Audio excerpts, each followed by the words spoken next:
Midtown Atlanta in Studio V. It's the 4th annual Starters Awards Show. It's the Starties!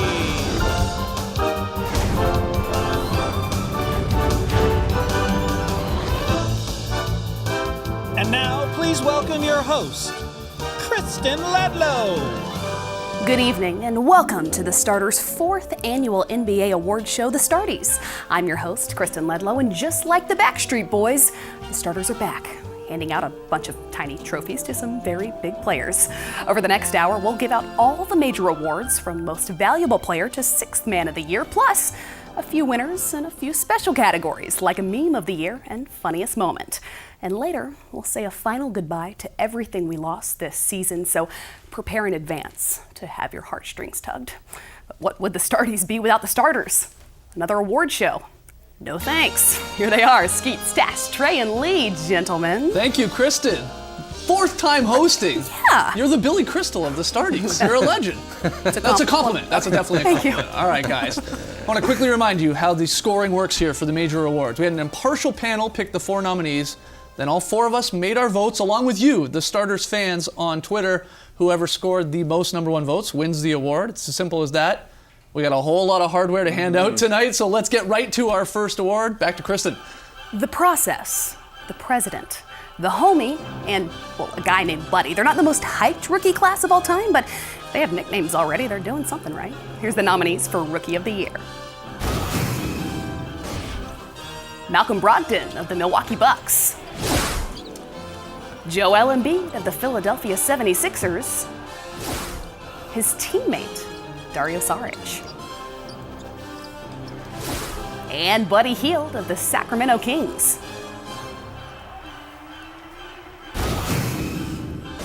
And the winner is Dario Saric of the Philadelphia 76ers. The Homie takes the Starties Rookie of the Year. Definitely the best nickname. Absolutely. Yeah, there were some good nicknames here, though. The breakdown when it came to the voting, well, we were sort of all over the map here. We had Trey and Lee going with Dario Saric. Myself and the fans went with the president in Malcolm Brogdon. The split there, by the way, the tiebreaker, if you will, it just goes to the starters. If there's more starters voting for you, that's a good thing. And Taz, you went with Joel Embiid, despite obviously the 31 games played. But why did you guys, Trey and Lee, go with the Homie as Rookie of the Year? Well, I think Joel Embiid was the best rookie of the first half. I think Saric was the best rookie of the second half, and for the full season, probably Malcolm Brogdon was the most consistent. But you look at the full numbers for the whole year, Dario Saric led all rookies in scoring once you throw out Joel Embiid, who just played 31 games, second in minutes, second in rebounding. He was really good for the entire year. He was just overshadowed a little bit in the first half of the season, I think, by his teammate. He certainly benefited from when Joel Embiid went down. Actually, that's when Saric really picked up his game. So even though it wasn't a great season in the end for the Philadelphia 76ers, looking forward, they've got some good young talent. Obviously, Ben Simmons is going to come back as well next season. But I think Dario Saric proved he was worth the wait. I thought Joel Embiid was the best player this season. As you guys said, you always got to throw a caveat out. Dario Saric was good because Joel Embiid only played 31 games. And frankly, I'm stubborn. We said that he was the best rookie until he got injured, and I just don't think that the games played was compensated for by Dario Saric or Malcolm Brogdon. There was just too big a gap between #1 and #2, so I just went with Joel Embiid. He was the best, went with it. Who cares about the numbers? Despite the 31 games, they played less than 800 minutes. Yeah, I'm totally fine going with Dario Saric or Malcolm Brogdon. I went with the best, and I didn't think the gap was just too big for me. All right, next award, Kristen. They say defense is half the game. Makes sense. They also say that defense wins championships. So with these 4 guys in the mix, I guess that means you're already halfway there, right? Here's the nominees for Defensive Player of the Year. Rudy Gobert of the Utah Jazz. Draymond Green of the Golden State Warriors. Kawhi Leonard of the San Antonio Spurs. And Hassan Whiteside of the Miami Heat.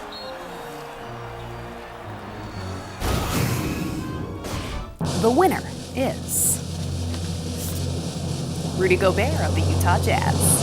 Eiffel Tower picks up the Defensive Player of the Year, Starty. We'll get to the voting breakdown in a second, but Gobert was kind enough to send in this acceptance speech. Shout out to the Starters for the Defensive Player of the Year trophy. I really appreciate it. Thanks for the support, and go Jazz. Oh, he throws in a go Jazz there at the end. So here's the breakdown. A whole lot of us going with Rudy Gobert. The fans included. Excuse me, the fans taking Kawhi Leonard, but the three of us here, besides Tass, who went with Draymond Green. I picked Rudy Gobert in the preseason. I'm sticking with him here ultimately, of course, and giving him the starty. I think he passes the eye test when it comes to him playing defense and obviously being the backbone of that very good Jazz defense. And, you know, when you look at the defensive statistics, when you really dig in there, your geeky awards or stats, so to speak, you know, blocks per game, that's an obvious one, but also leading the league in defensive real plus minus. It's huge. When he's out there, his team is just better defensively, as well as defensive win shares. That's enough to me. He's also a great defensive rebounder too, of course. So only missing one game. That was enough though. You know, Draymond Green, it feels like he's going to be snubbed in this again. It's quite possible, yeah, for sure. Rudy Gobert has been spectacular. I picked Draymond Green because he's a little better 1 through 5. You know, the NBA is so much about picks on the outside, getting that big, moving. I think Draymond Green is a little bit better out on the perimeter. We saw that clip there where he stole the ball from Marc Gasol out there on the perimeter. He's just so perfect at corralling guys out there, and he's obviously immovable in the post. He's just a little bit better everywhere, I think, than Rudy Gobert, although Gobert is spectacular, and the Warriors' defense is a little bit better than the Utah Jazz. One thing about Rudy Gobert is people say, well, he doesn't protect the perimeter like he does protect the rim, but he does actually deter a lot of guys from even going in there, and that's an incredible stat that you can't really quantify because guys will see him there and they go, well, I'm not even going to bother trying to drive because I know that when I get there, this guy's going to turn away the shot. So it's one of those things that Draymond certainly gets more credit for that, but I think Rudy's overall sort of protection of the hoop and those around him has had a little bit more impact. Yeah. Having said that, Draymond, as always, has been such a backbone to that incredible Warriors and he's defense. great by the rim, yeah, too. I know people forget about that. Yeah, absolutely. All right, Kristen, our next award. Fans. They keep you cool, they dry your hands, and in another sense, they inspire your team to victory. They're so versatile, and thankfully, like the Andersons, these fans got tickets to the game. Guys, why don't you take me through the nominees for Fan of the Year? Yes, absolutely. Our nominees for Fan of the Year, we start with the courtside culprit. Just popping! Scotty Brooks in the face there. He's so pumped up. This one's a different fan. During the slam dunk contest, it disappointed some, including legend Dikembe Mutombo. Watch him shake his head. Delete. Didn't like that. Delete. Just give me an Instagram story I can use. I love this Fan of the Year nominee. This very happy deli girl, we'll call her, is so excited to see Matthew Dellavedova up close. Just in shock. Oh my gosh, that's I reacted him. the same way the first time I saw him. And the legend Warriors dance mom. She had a spectacular year. Yeah, she was everywhere. She just took over. What moves? All right. So. Is there find a out. winner here? Yes, there in fact is. And it is the Warriors Dance Mom. Wow. All right. I think that's well deserved.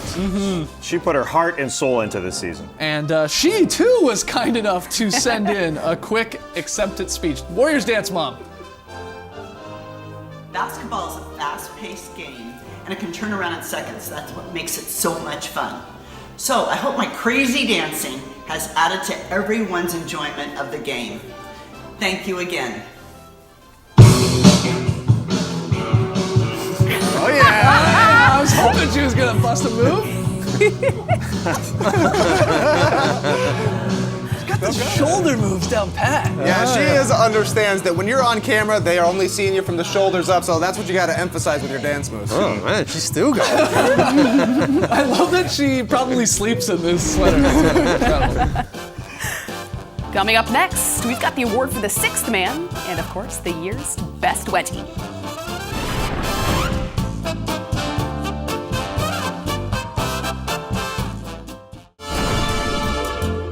The Starties is brought to you by Jack Daniel's Tennessee Honey, proud partner of the NBA. Do your friends proud. Please drink responsibly.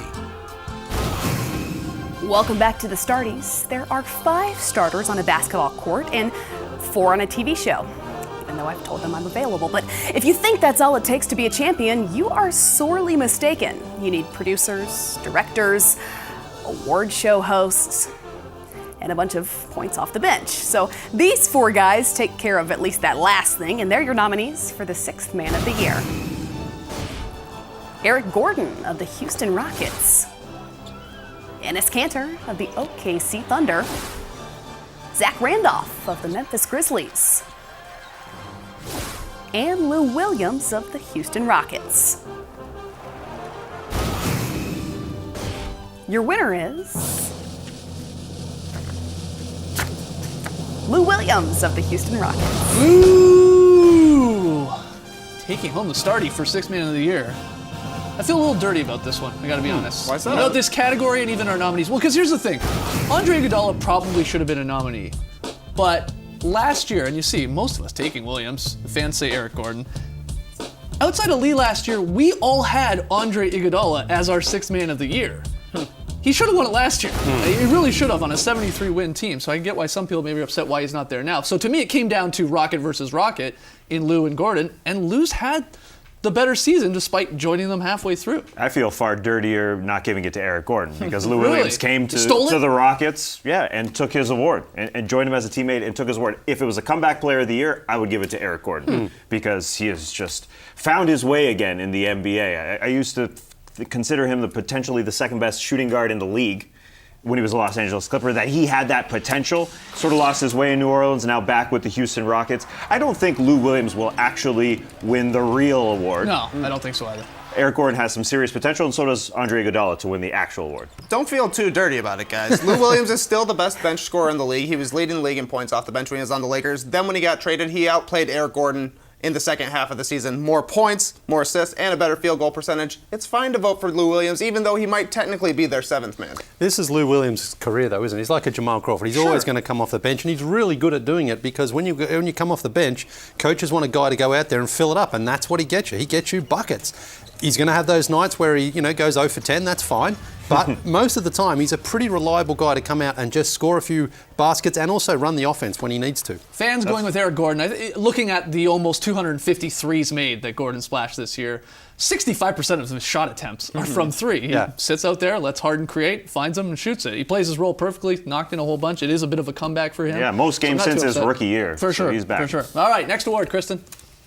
Well, they may not include me in the starting lineup, but Commissioner Adam Silver said recently that it wouldn't be long before a woman becomes a head coach in the NBA. So, before we take over the league, here's your male nominees for Coach of the Year. Mike D'Antoni of the Houston Rockets, Greg Popovich of the San Antonio Spurs, Brad Stevens of the Boston Celtics, and Eric Spoelstra of the Miami Heat. The winner is Mike D'Antoni of the Houston Rockets. Another award for the Rockets here on the Starties. Makes sense. Heck of a year for the Houston Rockets. And we actually have a quick acceptance speech here from Coach D'Antoni himself. Hey, starters, you guys are great. I appreciate this. It means a lot. So continue the good work. Yep. He knows the show. He knows the show. This one, really came down to the fans' decision because we were all over the board here. Trey went with D'Antoni, our eventual winner. Lee, Brad Stevens, Taz, Greg Popovich, myself, Eric Spoelstra, and the fans siding with Trey. So D'Antoni takes home the award. Yeah, I've always said we have the smartest fans in the business. But seriously, Mike D'Antoni really changed the culture for the Houston Rockets. Last year, they were not a fun team to watch. There was a lot of dysfunction in the locker room. This year, he comes in. He's a perfect fit for James Harden. He's a perfect fit with Daryl Morey. They brought in the right kind of players to put around him and just let James Harden be the best kind of player he can be. All those things to me factor into who's going to be your coach of the year. And I also think that the Rockets surprised a lot of people. They were a borderline playoff team coming into the season. They finished with the third best record in the league. Yeah, well, I ultimately went with Brad Stevens because he got the Celtics to the top of the Eastern Conference. They came in with big expectations. 50 wins was certainly on their agenda, and he was able to do that and exceed that. And now they have home court advantage throughout the first round throughout the entire Eastern Conference playoffs. Just because it's only 53 wins shouldn't be a knock on him that it's not a 60-win team or anything like that. I think he gets the most out of the players as much as he can because they are a flawed team, the Celtics, but still they work together, they play for their coach, and ultimately I think it's his award. I took the one guy, obviously, from our nominees here who didn't even make the playoffs, in Eric Spoelstra with the Miami Heat. But what he did with that squad after the 11-30 start to get them to go 30-11 over the second half of the season, that's mind-boggling. It was the best second half record ever by a team that missed the playoffs. You can put that on the Nets for sitting all their guys. Maybe they would have beaten the Bulls and the Heat would have gone in there. But they lost Chris Bosh in training camp. Eric Spoelstra was a huge part of rejuvenating the careers of guys like James Johnson. And Dion Waiters included in that. So I had to give a little bit of love to Spoelstra despite not making the playoffs. There's lots of great nominees. So let me say my piece for Greg Popovich. We don't talk about him enough when we talk about Coach of the Year. He's the best coach, but we never give him Coach of the Year. And this may have been his best coaching performance. Tim Duncan leaves. They still maintained a great defense. I don't know how it happened. That's really the craziest thing. It is crazy because you've got David Lee and Pau Gasol playing the big, and Dwayne Dedmon, sort of a journeyman type guy there. Somehow he gets it done. It was a phenomenal performance. And to say that this may be his best performance ever is something. Another 60-win team. Sure. Kristen, our next award. Yeah, a basketball game is like life. It happens so fast that sometimes it's difficult to appreciate all of it. That is why we honor the wedgie. It allows us to stop, to take a moment and reflect on the beauty around us. Tass, I'm gonna let you take us through the nominees for Wedgie of the Year. Let's look at these snowflakes. This block wedgie by Dorian Finney-Smith. Look at that. Ooh. That one's a beauty. Stick it. Hard block there. The can't pick it wedgie. DeMar DeRozan sticks it. Watch how deep this baby goes. You can't get it out. Nope. Try again. Try again. That's deep. It ain't coming out. Such a soft shot, too. Watch Isaiah Thomas on this next one. It's the gotta see it wedgie. Takes his shot. He wants to see it so bad he runs underneath the rim just to get a better look. And our producer wanted some star power, so we got Isaiah Thomas in there. And here is the controversial wedgie. This is Goran Dragic after the buzzer, so it actually didn't count, but it makes our list because we had Senior Vice President of Replay and Referee Operations, Joe Borgia, on the show to tell us no wedgie, no wedgie. That's why it makes the list. Well, the winner here is... all right, Dorian Finney-Smith with the block wedgie. Wow. It was incredible. And here's the man who made that block happen, the Mavs, Dorian Finney-Smith. Thank you for the Wedgie of the Year award. I want to say thank you guys, and I'm gonna cherish this moment. I thought it was an impressive block wedgie. We get Defensive wedgie. Yeah, but that was just a hard block. We don't usually get that type of block wedgie. Yeah, he hits it off the glass and it still sticks into the rim somehow. It doesn't make sense. Great choice. The wedgie gods want us to get the goal of 50. We are 4 away from the magical number of 50 wedgies. Yeah. The playoffs are long. There are a lot of games. We only need 4. Yeah, we're almost at that modern day set record of 47 a couple years ago. Well, coming up next, we're gonna hand out the award that, well, no one wants. It's the worst of the year.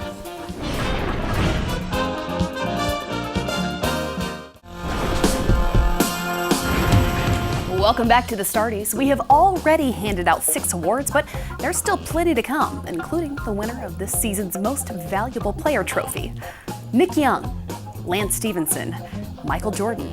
Not only legendary basketball players, also legendary internet memes. And these 4 ballers are trying to get on that level. They're this season's nominees for Meme of the Year, guys. White House Press Secretary Sean Spicer dropped an alternative facts line about Trump's inauguration crowd, and the NBA loved it. Sean Spicer will be talking about my Magic career any second now. Yeah, 14,000 points, greatest player in Magic history. What happened the last couple of weeks? Well, you guys know. Actually, we won all those games. I'm going with that alternative fact thing. Even NBATV going with the alternative stats when it came to a Lakers-Mavericks box score.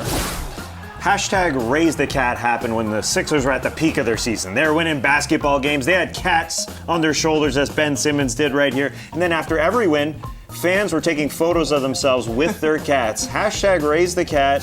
Look at all these cats. And then rookie Ben Simmons got in on it as well, raising his cats. And then the fantastic meme, Russell Westbrook strolling into his first matchup versus Durant, rocking the bright orange photographer vest, and well, the photoshops, they started flying.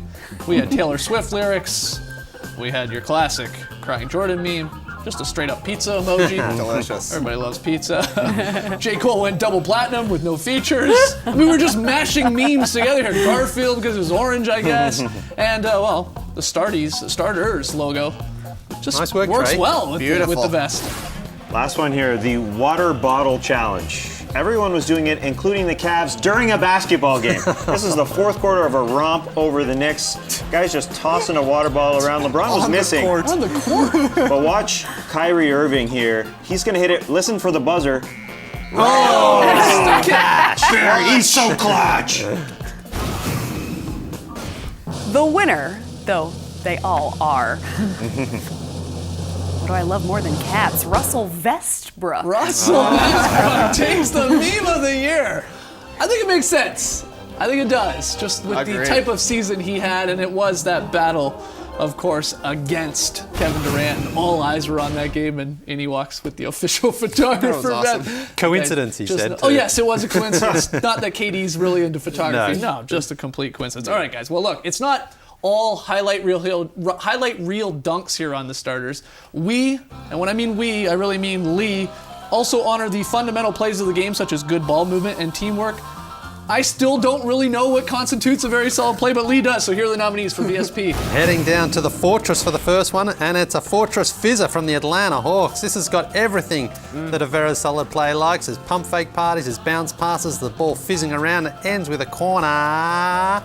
Swish Oh, yes, it does. A similar play here from the Cleveland Cavaliers. This one's called the Cleveland Clinic, down at the Fortress too. Once again, great ball movement. Little bit of a pump fake party, ends in the corner with another Swish ball. Yes. And it wouldn't be a very solid play without the San Antonio Spurs, of course. This is the passport play, ending with Patty Mills in the corner for a three. And sometimes it can be just a beautiful pass, as it was this time from Nikola Jokic with a slingshot pass.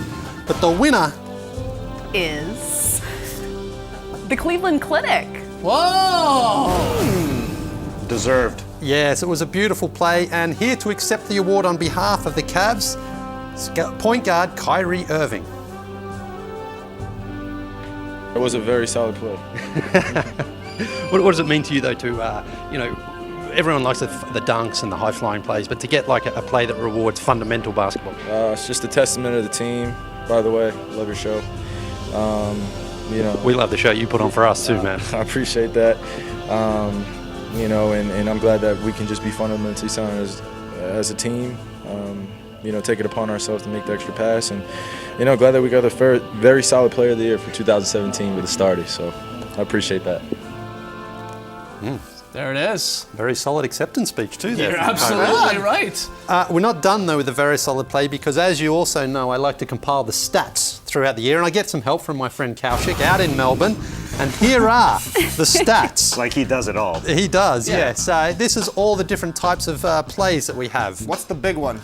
The big one there is the ball fizzing around. Oh, yeah. You say that a lot. Right. And also there's one more graph that he likes to compile, and it's the Does Skeets Like It? And wow, Skeets, what a year you've had. Yes. I do like it. Apparently so. Apparently you like more of them than you didn't like. I think we really need to check the tape on that. All right, great stuff from Kaushik there. All right, it's time to hand out the honor no one wants, the Worst of the Year award. Past recipients include Donald Sterling and Dwight Howard, but recently it's been more of a blessing to receive this dishonor. It's almost a reverse 2K curse. J.R. Smith and Dion Waiters have found their way, so there's hope for the Kings. But this year, undoubtedly, the winner of this anti-award is the New York Knicks. President Phil Jackson and Carmelo Anthony butted heads, social media accounts all season long. That's where they held most of their meetings. Jackson told CBS Melo holds the ball too much. Melo responded by saying he'd be the bigger person and let it go. On Instagram. See? I let it go, world. An article portraying Anthony as a player who just doesn't want it enough was written by Bleacher Report. And the president of the team Melo plays on co-signed it by tweeting something about leopards and potentially peyote. Not really sure. The media wouldn't stop churning out the stories, and no one in the organization snuffed them out. Is Phil trying to trade Melo? Does Melo want to leave? Will he waive his no-trade clause? No, he's going to be stubborn and stay. The Knicks even broke the rules by talking about and angering other teams' players. Like when Phil Jackson inexplicably told ESPN a tale about LeBron as a member of the Heat while visiting the Cavs, that LBJ wanted to stay overnight with his mom and, quote, posse. The word posse and its racial connotation rightfully bothered LeBron and his business partner, Maverick Carter. They voiced their displeasures publicly, but Phil stayed quiet for weeks after telling a story about two teams he wasn't affiliated with, and never affiliated with. undercutting the most powerful player in the NBA probably won't help attract free agents to NY. There was the night where Derrick Rose disappeared. He didn't show up to a game and didn't tell anyone he wasn't coming. He vanished.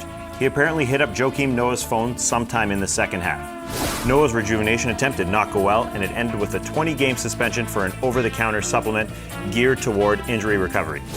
In January, Courtney Lee said he didn't take a game-winning shot attempt because the assistant coach of the opposing team was on the floor and Lee thought he was a player.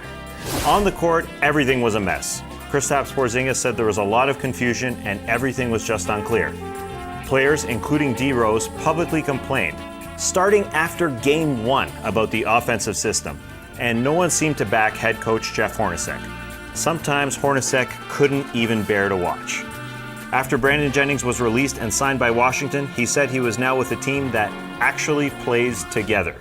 You think things couldn't get worse? Madison Square Garden security says, hold my beer. During a nationally televised game, Knicks legend Charles Oakley did some scuffling with officers, was thrown to the ground, and arrested. The optics couldn't have been worse if they tried. The PR press release on the Notes app, it was very sad. And all that triangle talk throughout the season? I don't want to come off as obtuse, but I saw Celise this coming. Stop trying to be a cute, Tess. All things being equilateral. The Knicks are even ruining my pristine reputation for hilarious jokes. That's how bad it is. 4 straight years of missing out on the postseason. First time a team did the water bottle challenge against them. And now I can't wait to stop talking about the Knicks. The New York Knicks, your worst of the year. So well deserved, so well deserved. It's time to raise the banner to the rafters here in the Starters studio. Let's hope no Nick goes missing this summer. Let's hope Frank Isola can write about another sport like tennis or soccer perhaps. Let's hope Joakim Noah, What a performance. gets healthy. And if you listen to Phil Jackson's end of the season news conference, maybe Carmelo Anthony will be in another place next year. This is a strange, strange situation. Well deserved, but let's stop talking about them. Well, at least they won something. Yeah, they did. I mean, they did. All right. Coming up after this break, it's the most improved player of the year and the funniest moment, it wasn't Lee's shoes, of the 2016-17 season. You're watching The Starties, presented by Jack Daniel's Tennessee Honey.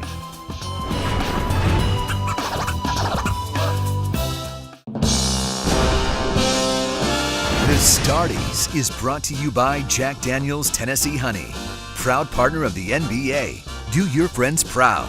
Please drink responsibly.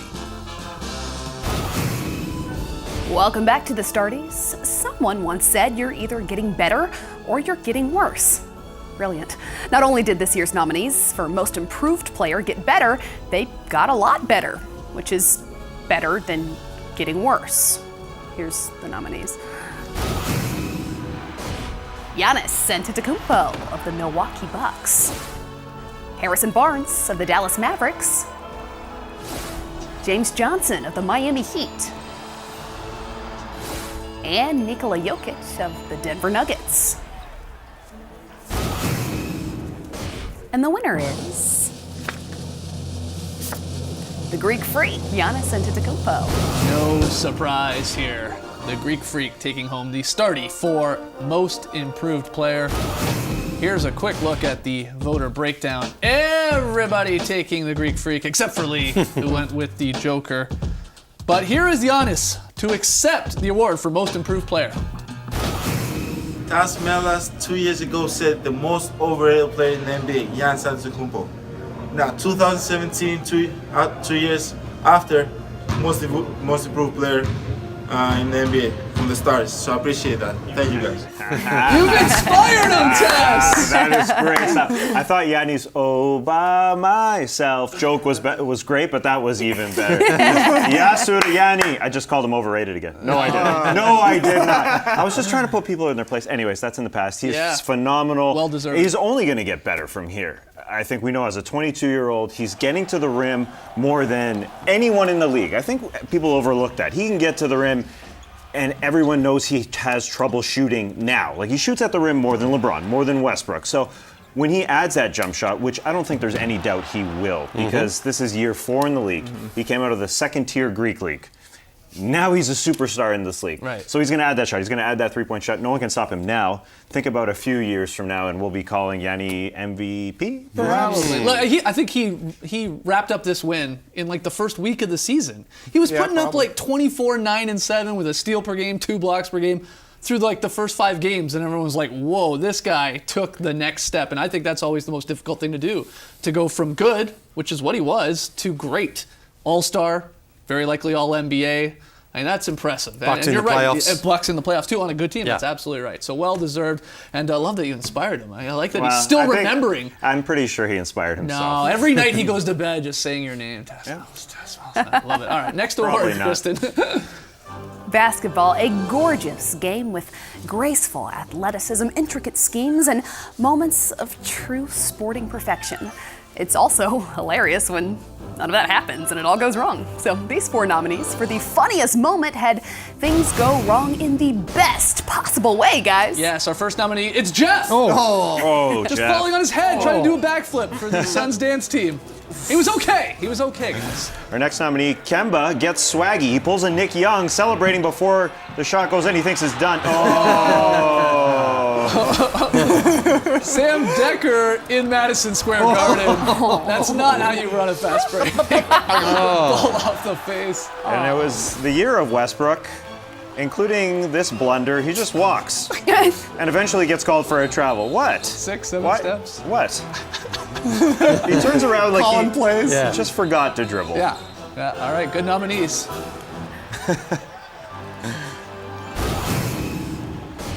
And the winner is...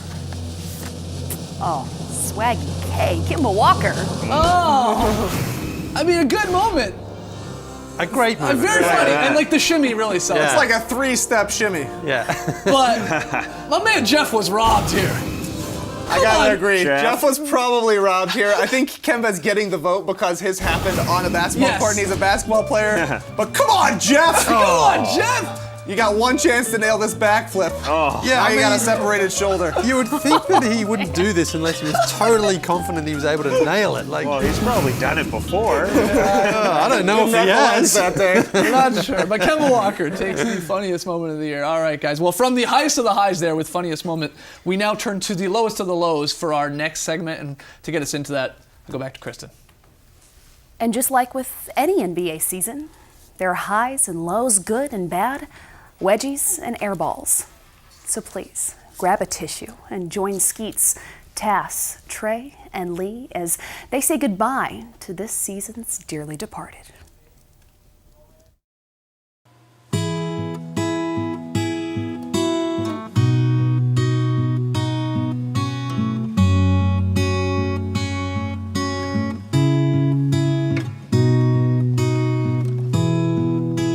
Promises you would stay, promises of yesterday, that you'd be here forever. Now I can't hold you near, memories disappear, 'cause we can't be together. They say, forget about the past, 'cause nothing good can last. But I can't say goodbye to you. Just like a dream that you won't let die, like a prayer that you can't deny. Oh, I miss you. When the night falls and you can't hold on, when you hope but you know it's gone. Oh, I miss you. Never been laid so low, having trouble letting go, holding on to the feeling. Never gonna turn my back, never gonna fade to black, never gonna stop believing. They say, forget about the past, 'cause nothing good can last. But I can't say goodbye to you.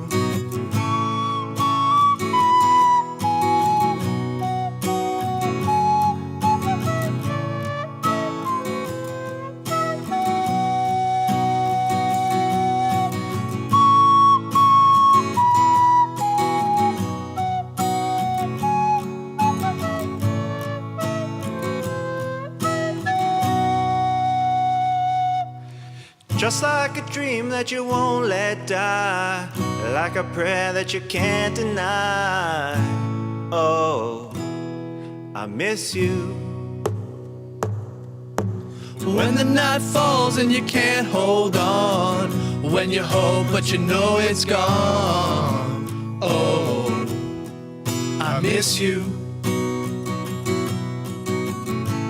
Oh, I miss you.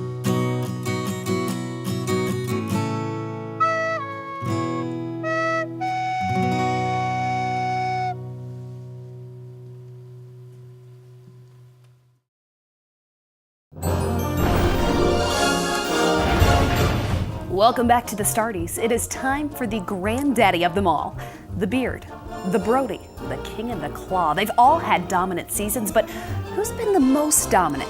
It's time to figure this out once and for all. The nominees for the most valuable player are James Harden of the Houston Rockets, LeBron James of the Cleveland Cavaliers,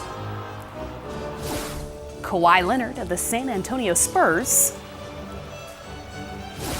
and Russell Westbrook of the Oklahoma City Thunder. The winner is James Harden of the Houston Rockets. The Beard gets MVP in the Starties. It's a debate we've been having since night one of the regular season. And here is the voting breakdown for most valuable player. Trey, Lee, and Tass, they go with the Beard and James Harden. Myself and the fans say Russell Westbrook. It's a split decision here in a way, but three starters say the Harden. Why do you guys go with James ultimately? It's the best combination of individual numbers and team accomplishments for me. I think his numbers have been overshadowed because Russell Westbrook has this fancy title of triple-double, but you look at their numbers side by side, they're really comparable, very comparable. James Harden's numbers haven't been done since 1965. So you can argue that his numbers are actually better. Plus, second best offense versus the 17th best offense when you're talking about the Rockets and the Thunder. 8 more wins for the Rockets. To me, the assists are big. Those points per game that Russell has, it's on 5 more shots. So yeah, it's 2.5 more points, but I think the assist sort of makes up for it, a little bit more efficiency.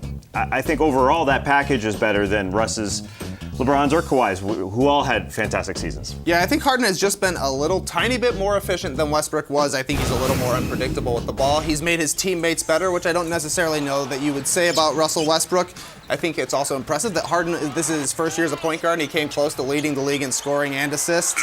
He just seems to be a perfect fit for the way they're playing right now. Maybe even a better fit for Mike D'Antoni's system than Steve Nash was, which seems crazy to even think about. There is no wrong answer. There's no wrong answer. There's no wrong answer when it comes to this, and just because you take one guy doesn't mean you're knocking the other guys by any means. But when I went and I looked at most valuable player, I looked at the 3 words in most valuable player. Most, when it comes to Westbrook, well, he just gave us the most triple doubles in a season in NBA history. Passing, the big O. That is amazing. The most points in the season, as we showed you, nearly 32 a game. The most one-man comebacks that I can remember since watching Jordan, and his numbers in the clutch back that up. Then I look at valuable. This was a big part of it to me. I think Westbrook was more valuable to his team a little bit than Harden was, because Harden, when he's not out there, they're a mediocre team.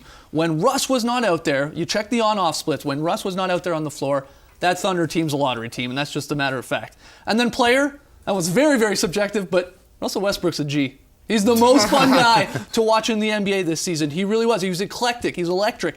Every night, night in, night out, he played nearly the entire season at full tilt. He was like a Red Bull version of Allen Iverson's 2001 MVP run. He was just cranked up to the max. So that's why I ultimately went with Westbrook. Yeah. Both have incredible narratives as well. James Harden had, by his standards, a bad season last year. He bounced back and has got his team to 3rd in the Western Conference. And Russell Westbrook, the question would he be able to carry a team without Kevin Durant? Well, he answered that. I mean, the Thunder have been fantastic this season. And now we get those 2 in the first round to battle off to see who advances to the second round of the playoffs, which is going to be great. But just seeing the way both of those dealt with the expectations and went out there and did make their teams better and just made their whole seasons look so much more fun for everyone who loves this game. Yeah, Russ overwhelmed everyone, and I think he did it timed it perfectly as well. So I think Sure. the voters, the real ones, will end up going with him because he has a better storyline than James Harden, just because there was all that drama. We talked about it in July and August and September about KD leaving him.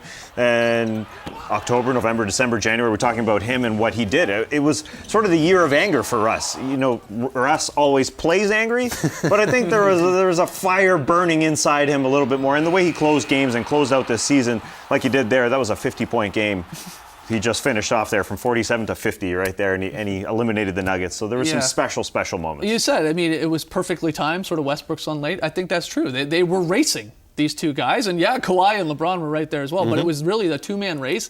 And in any real race, whoever pulls away at the end is going to win the thing. Yeah. Timing it comes into play. So I don't think he meant to time it this way. It just sort of worked out that way. I think we still forget that this is a team game, though, and those should factor in. The fact that the Rockets are a better offensive team, second again versus 17th offenses, and the 8 more wins. It's a factor. It should be a factor.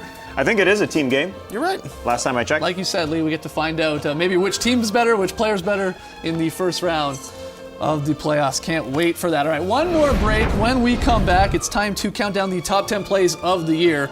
You're watching the Starties, presented by Jack Daniels, Tennessee Honey. Don't go anywhere.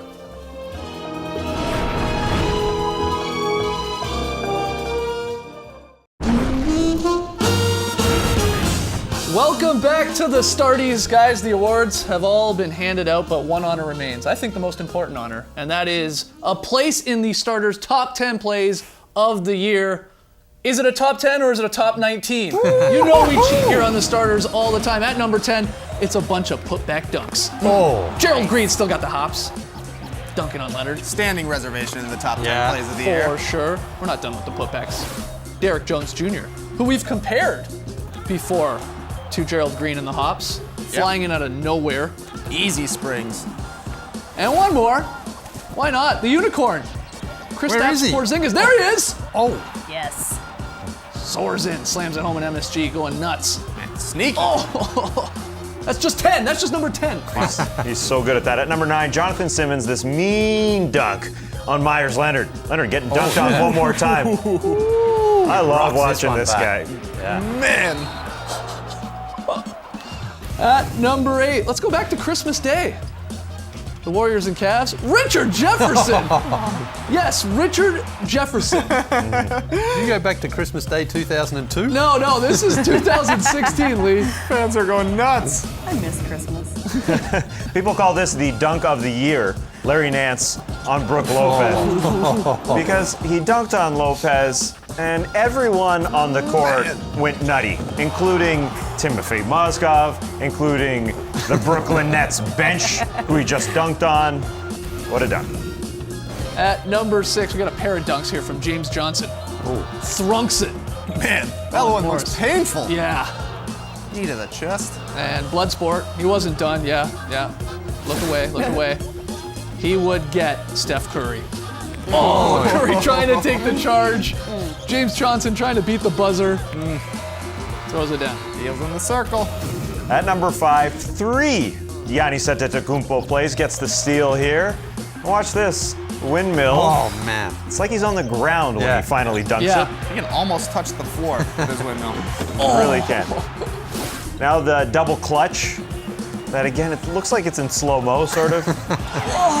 We just don't see Two that, dribbles though. and he's done up the court. A lot of people say, oh, we've never seen that before, but this is legitimate with this guy, sincere, because we haven't. Watch this from the elbow. Oh, man. He's dunking from the elbow. No big deal. Nearly free throw line in a game. The elbow dunk. The Greek Freak got crazy. At number 4, it's old man Vince Carter with the reverse 360 layup. Yeah, Vince. He's like still a young got Vince it. Carter. Yeah. Come on. Amazing, right?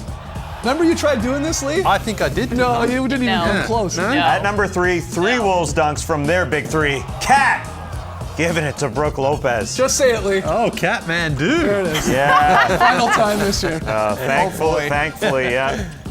Monstrous dunk from Andrew Wiggins. A huge jam.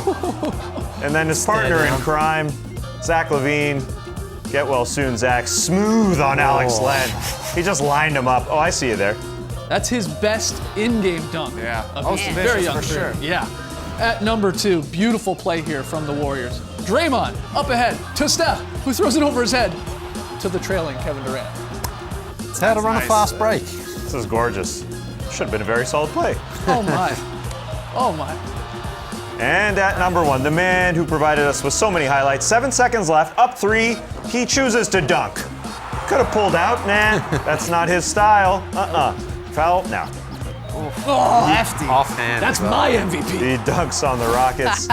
And coming up court, a pass through the wickets of Corey Joseph. Did he mean to? Doesn't matter. It doesn't matter. Nutmegs him from 40. And then the game winner versus Denver to give him 50 points and to put Denver away for the regular season. This killed their playoff hopes. What a way to finish. Yeah. So there phenomenal it is. year. The top 10 plays of the year, but really top 19, 18, whatever. Top a lot. All right. Yeah. Close enough. Had a great year. Yeah. And what an exciting evening of NBA awards magic. Have fun, everybody. Drive safe. Taz, take us home. Thanks for joining us, everybody. And please join us every weeknight during the postseason. We'll break down all the playoff games. And remember, voting is a privilege, not a right. Brace the night, people.